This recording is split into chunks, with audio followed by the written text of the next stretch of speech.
Hey, I'm going to talk about something today that has been just on my mind, and it's the complete lack of love and respect that the 71 to 74 B body, especially the Chargers, get. And, it makes you think, were they bad cars? No, not really, actually. They were pretty good for Chryslers. Did they lack any performance? No, actually, they carried 440s with four barrels all the way to 1974. They had performance models. And for the day, they actually were quite quick.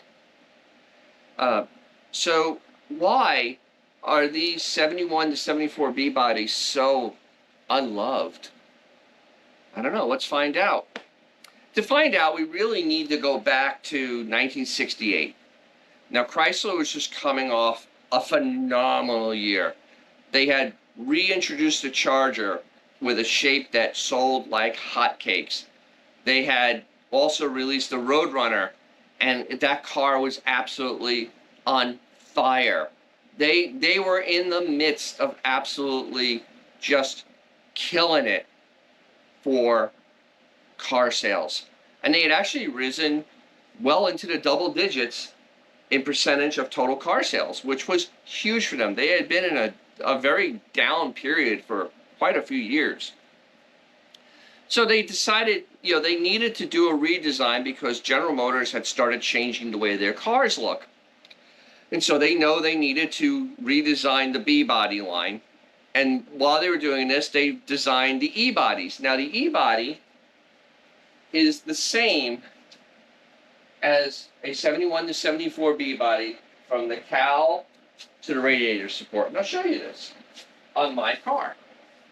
If you were to open the hood of a Challenger and look only from here to the firewall, this is identical. I mean, literally identical. At the firewall, they made changes, which I don't understand why, but they did. But everything in here, including the K-frame and the front suspension, is identical. And this was done, of course, to cut costs because, well, it's Chrysler Corporation. So they had this grand plan in mind. They were just going to be able to cut costs and be able to use the same front ends on the B bodies and E bodies and save money in 1970. Yes, I said 1970. That's when this was supposed to happen. But there was a giant strike at all their plants in early 1969. And that set them back.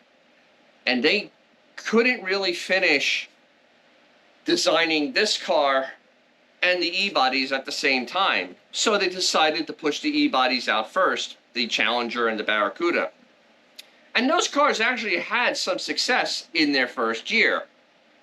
Unfortunately, that's a whole other story because those cars, they may be collectible now, but they were not very well built back then. So, yeah. But that's a whole different story. And so now we didn't have a new B-body for 70 that they had planned. So what they did, in typical Chrysler fashion, they went and they just changed the front ends, the grills and the bumpers, and the taillights and the trunks on all the B-bodies. All the B-bodies except the Charger, the trunk got changed. The Charger kept the same 69 trunk, but they changed the side marker lights. I mean, they made some wholesale changes on the outside of these cars. So you had 1 year only B-bodies. And they didn't sell so well. In fact, the 70 B bodies actually had a massive decline in sales from the 1969. The Charger, went down to 53,000 total cars sold. It was not a great year. There was a recession, but they were now behind. The B bodies had a 39% drop over the previous year across the board. So it was bad. So they were in a hurry to get the 71s out. This is where I think all the mistakes really started to happen. So in 71, late 1970, the third generation Charger and the fourth generation B body were released, and they were a massive disappointment. The sales dropped another 10%. The GTX Roadrunner and the Coronet were absolutely decimated by the new design. And obviously other factors didn't help, but the design did nothing to move these cars. The Charger did rebound in 71. It sold up to 58,000 cars, which really is nowhere near the high water mark, and was okay. But, and no matter what they did now, the damage was done. And now they were 3 years behind General Motors and 2 years behind Ford in design. What do I mean by that? Well, the 71 Charger was just like the 72. And they went and they did with an aero stance. So if you look down this car, they really made it so there's no sharp edges, everything's rounded, long deck lid, a semi-fast back roof, you know, small wheel openings. Everything's kind of smooth for aero. And it would have been great if it had been done inside of a vacuum. But unfortunately, in 1969, Pontiac released the Grand Prix, this car. And this car actually set the styling for the next decade. I mean, literally, think about all the cars from the 1970s and look at the 69 Grand Prix. It set the standard. The funny thing is that Chrysler had a whole year to look at the 69 Grand Prix and its success. I mean, they sold like 100,000 of these things. They were actually flying off the shelf. This was an absolute utter success, this car. Instead of making the car like the Grand Prix with its very verbose, you know, front end, its very square rear end, you know, with big hips, they went with the Charger, and they made it completely for NASCAR. Like I said, with the small wheel openings that had no flaring on them, the very sleek and tight back end on the car. It looked, I mean, it honestly looked like a relic when it was released. So the car was much closer. I mean, and as far as Chrysler's eyes, the car was still like a continuation of the 1970, 69, 68 body style as an evolution. Unfortunately, the car needed a revolution. And as usual, Chrysler, with their conservative thought process, outlook on the market, really missed the mark with this car. Plymouth, with the Satellite, the two-door and the four-door, took a much more conservative route with the car. It had a very square front end on it. On the sedans, it actually didn't even have a loop bumper. It had just a conventional bumper on the bottom. The grills were much more pronounced and forward. The car had a little bit of flaring on the wheel openings, and also a more traditional kind of back end that was very squared, which looked more like the General Motors cars than the Charger did, or even the Coronet. Now, obviously, this designing worked quite well because the 71 actually outsold the Satellite, outsold the combination of the Satellite Belvedere for 1970. All right, so this is when the Charger actually came out in 71. You know, that was when it came out. You know, things over time's changed, so why hasn't it grown in popularity? So I want to hear your comments on, you know, the 71, the 74 Chrysler B-bodies, you know, the Charger and the Satellite. So just drop your comment below. Let me know what you think. As they say, perception is everything. And the car did not appeal to the second generation Charger owners. And then it was overshadowed at the same time by the E-bodies, because there was much fanfare to the release in 1970. What happened when the revival of the muscle car, you know, craze happened in the 1980s? Once again, this car got overshadowed by the 68 to 70 Charger, and then the 70 to 71 E-bodies, Challenger and Barracuda. It just never found its place. And what are the things that truly hurt this car back then and also up and through now? Well, first of all, it does have bland, conservative styling. All the B-bodies did during this time. The Charger extremely bland. If you really think about it, this car, you know, just has a loop bumper with a hidden headlight grille, just kind of flat. And this is opposed to every other mid-sized car in 1972, which then started having very bold front ends that were sticking out with smaller bumpers and more pronounced headlights. On the 72 Charger and the 71 Charger with the non-concealed headlights, the headlights are so far back in the grille you'd think that the car was ashamed of its headlights. It was just terrible. Chrysler, seeing the way of the design for the other manufacturers, did what Chrysler would normally do. In 1973, they did a minor redesign on the car. They literally made the wheel wells bigger. They flattened out the rear corner panels. They changed the body lines. They tried to give the car a bigger wheel opening look like the General Motors and the Ford cars. It literally was just like putting a lipstick on a pig. It helped a little bit with the SE, because on the 73 SE they kind of extended the rear window a little bit more, and they gave it a louvered look, and that actually went off pretty well. The 73 Charger sold like 130,000 units, and like 70,000 of them were SEs. So it helped a little. Unfortunately, it was a lot too late, because the next year the sales just absolutely cratered again. The third problem with it, having the Charger go down market, and I mean seriously, the car went in as the base models, which was the coupe, were there to replace the base Coronet, and the hardtop was there to replace the Coronet 500. This was the first time that Chargers actually had base in dashes in them with flat speedometers and no gauge clusters. They had, you know, a coupe, which had never happened before, with non-functioning rear windows. Hidden headlights were being phased out. In 71, they became an option, and you had Chargers without hidden headlights for the first time in the model run. So now the car had just become a part of the basic lineup, and it was no longer the halo car, you know, the leader of the Dodge Rebellion. Number 4, the suspensions. So this is where Chrysler, in their finite wisdom, they did a redesign on the suspension in addition to redesigning the body a little bit.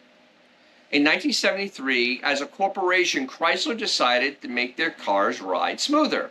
So they put isolators on the K-frame, isolators where the torsion bars met, isolators on the rear leaf springs. So they wanted to give the car a more cushy ride. Unfortunately, they did this in mid-cycle of the B-body. So if you had a 72 and drove a 73, it was like driving a different car. Everything about it felt weird.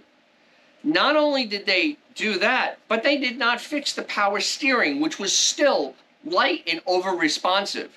So we had a floaty car with really, really over-responsive power steering. Not a great combination. It also, as time went on, this change made aftermarket parts really hard for these cars, especially the 73, 74s, because nothing from 72 down fits those suspensions. Nothing does. In fact, the cross members for the suspension, the transmission, are completely different. It literally put a line in the sand where now you couldn't go and have let's take stuff from the 1968s and put it on a 73. Number 5 on this car, especially for the Charger. For a premium car, the Charger had removed most of the luxury features by 1972. Seriously. In 1971, you had leather seating, headlight washers, delayed lights, and then they were just gone. for 72. They weren't even carried over. There was no option for them. But what came in 71 was the introduction of the introduction of vinyl bench seats, instrument clusters that were the same as a Coronet 4-door, steering wheels that were the same as a Coronet 4-door, and also the seat belts were the same as a Coronet 4-door. Nothing was now unique about this car. In fact, the entire dash assembly can be taken out of a 4-door and put it into a Charger. And I actually did that because that dash pad's actually out of a Coronet. So they took the uniqueness of the Charger and killed it in 71. Absolutely. Number 6, and it's the last little thing, but this is one of those big things. The timing was terrible for a performance-based car to be released. By 1970, it was very clear the engines were going to get detuned, that insurance was going to absolutely skyrocket, and that other safety measures were coming down the line. The auto manufacturers knew this. It was not a surprise, because the government told them a couple of years in advance that these things were going to happen. So releasing a high-performance looking car in the midst of a transition in the car world, which General Motors had started, was really a bad idea. And that's why the third generation Charger, though it had one great selling year, never really caught on. You know, it ended up not having the plushness of its competitors, and that's really why it didn't, because every General Motors car could be had with leather, and this car couldn't. No matter what model you bought in the Charger, you could not get leather seats anymore in 72 and up. And absolutely incredible. You know, and this really does highlight how Chrysler had zero foresight.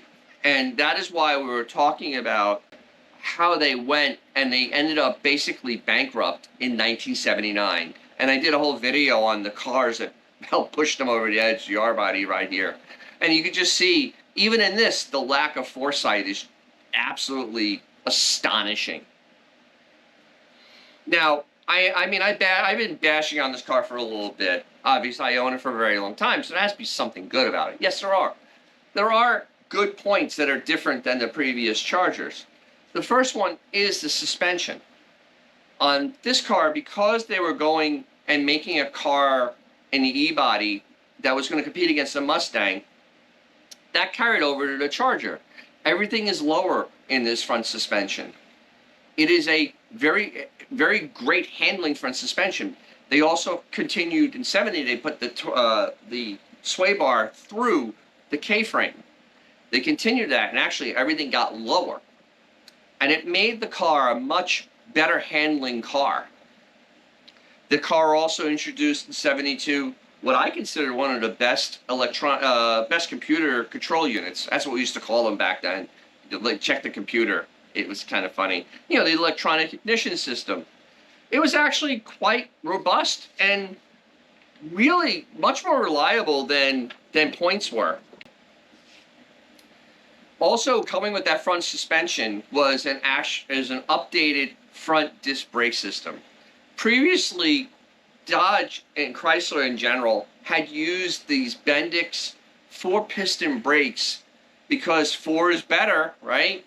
And those brakes were just maligned with problems. The small pistons would, you know, get dirty, seize up. It was very hard to bleed them. They wouldn't modulate well, and they didn't last very long. So in this one, they went to in 71, they went to a single piston Bendix that was still on an 11-inch disc, and was very effective. It had a very big surface area, and even though it was pushing from one side, it could stop the B-bodies quite well. In fact, there was a test in 72 with a 400 Charger that it stopped in a terrifying, and I mean that, 110 feet. I've panic stopped this car before. It's scary. There's nothing smooth about that type of stop, but it will stop. So they are good. Also, the dashes now can be removed without taking the windshield out, because every other previous B body, you had to take the windshield out because the screws were facing this direction and you couldn't get to them. But now the screws were facing here, so the dash actually could be removed without having to take that window out. That was a nice touch. And the final thing, and it's one of my favorites, is that it actually did introduce the thermoquad in the 340s in 72, actually in 71. And you know, and then all the cars got thermoquads in 72. And this is actually a big thing, because the thermoquad really showed that you can build a 4-barrel carburetor and have it be fuel efficient, yet still have performance with it. And you know that's a whole nother video for another day on that, because there's a lot there that gets very misunderstood just because of when it got released, just like this car. So, you know, there's my overall overview of the 4th generation B-body, 3rd generation Charger, and, you know, the seeds that were being sown for the Chrysler's eventual demise in 1979. Now, I hope you got something from this.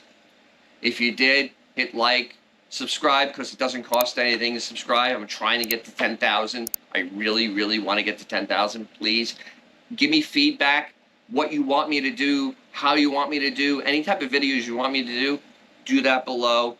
Ask for more comments. I love that. I do respond. Well, I hope you enjoyed that. And as always, if you have a fun car, and this car is really fun to drive, and I'm going to have a little video of me driving it really soon on Ozello Trail. And if you have something really cool to drive, I think it's cool, remember to take them out. You'll make someone's day, probably your own. And I'll see you very soon. Bye for now.